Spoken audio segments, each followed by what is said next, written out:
160 minutes into a World Cup final, a sub comes on, he touches the ball once, just once, and it's game over. Biggest game on the planet, just like that. Ferran Torres. He'd been only on for 44 minutes, and Argentina's defenders, they just stood there and watched it happen. Everyone went, it's his destiny. Even Torres himself said it was destiny. But it wasn't. Sports science saw that goal coming from a mile away. That goal had nothing to do with skill. Every defender's body had already given up on him. It was only going to ever end one way. And here's a bit nobody clocked.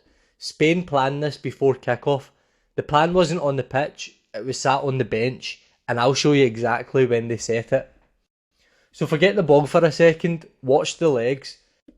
Extra time in a final isn't really football anymore, it's a survival test. Who's ever got something left in the tank wins. Minute 100 is like driving on fumes and flooring it anyway. Fuel tank's empty, brain's lagging, and hamstrings are hanging on by a thread. And into all that mess, Spain chucks on one fresh forward with one job. Be wild awake while everyone else is half asleep. That's this video. Why subs win finals, the actual science behind it, plus the bit you can train yourself, and that bit's massive. It starts with a number nobody talks about, what 120 minutes actually does to the human body.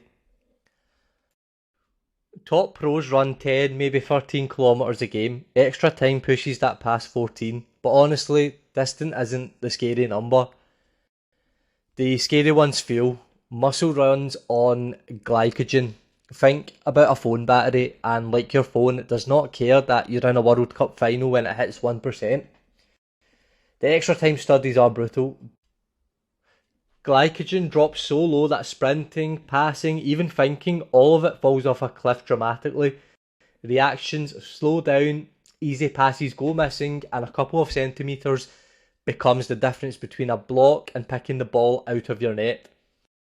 The Danish researchers put it best, extra time isn't 30 more minutes of football, it's 30 more minutes played by a completely different broken athlete. Argentina's back line, minute 106, 17 kilometres of combined running in their legs, that's 4 defenders sharing half a marathon, then being asked to outsprint a fresh man. Torres, a fraction of that, same pitch, same rules, two totally different bodies. Now the weird part, coaches have known about fatigue forever, so how does a World Cup defence still get done by it? Because knowing you're tired and having fresh legs left to punish tired people, those are two different problems. Which takes us to the most slept on stat in football when subs actually score.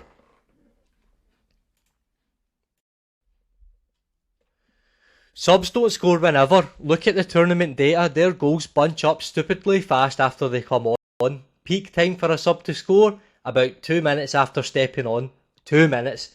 It's a fresh boxer jumping in for round 12 against a bloke who's fought all 11. That's the window. One player at 100%, defenders running at 60, the data says it, and now you know why finals keep getting decided by random subs. And late in games, everyone scores more, roughly an extra fifth of a goal per 90 across the board.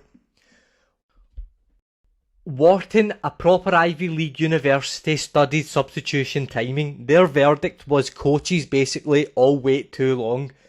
The smart move comes earlier than your gut says. You swap attackers while defenders are starting to fade, not after they've gone. Now run the final back. Spain send Torres on, minute 62, that's not panic time, that's the fade window. 44 minutes later, his legs are still fresher than everyone he's up against. That's not destiny, that's design. But fresh legs only matter if the player attached to them can keep sprinting when it counts. And that thing has a name. It's what separates World Cup winners from literally everyone else. First, respect what these finalists went through.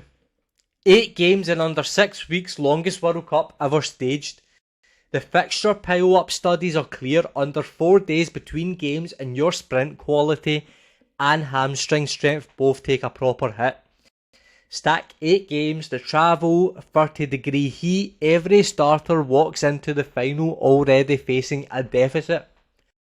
And heat's a proper multiplier. You know how your phone dims the screen when it overheats? Your nervous system does the same thing to your muscles. Core temperature climbs, power gets turned down, sprint recovery dies. It's why hamstrings are football's most wrecked muscle. Over a third of all injuries in the pro game.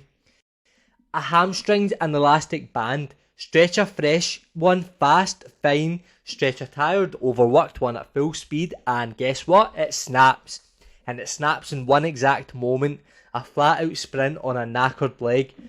By the final, the teams left are just the ones whose hamstrings have survived.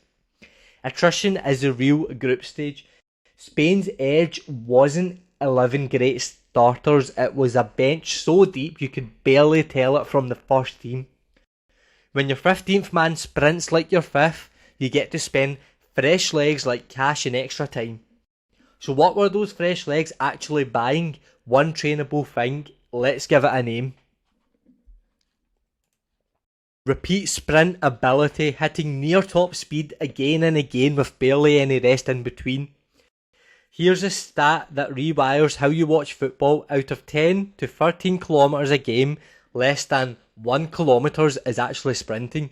90 minutes of jogging around 1 kilometre that decides everything. Every goal, every last ditch tackle, every counter lives inside that 1 kilometre. The rest is just commuting. Two players, same top speed, one's cooked after 5 sprints, the other's still flying on sprint 15. Minute 106, the first guy's a passenger, the second one's winning you a World Cup. Top speed, mostly genetics, I'm sorry guys. Repeat sprint ability, mostly training, that's good news. That's the whole opportunity right there. It runs off your aerobic engine, basically your recharge speed. Two phones, same screen, but one's back to 100% in minutes. That's what a big engine does for sprints. It's why elite footballers are lean and springy, not massive. Mirror muscle just slows the recharge down. Spain's entire squad is built on this engine. It's how they press the best playmaker alive into silence for 2 hours. And unlike Destiny, this thing comes with an instruction manual, and here's yours to follow.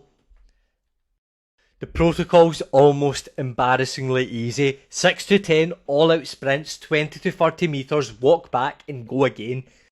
Twice a week for 6 weeks, and your 10th sprint of a match starts like looking like your first.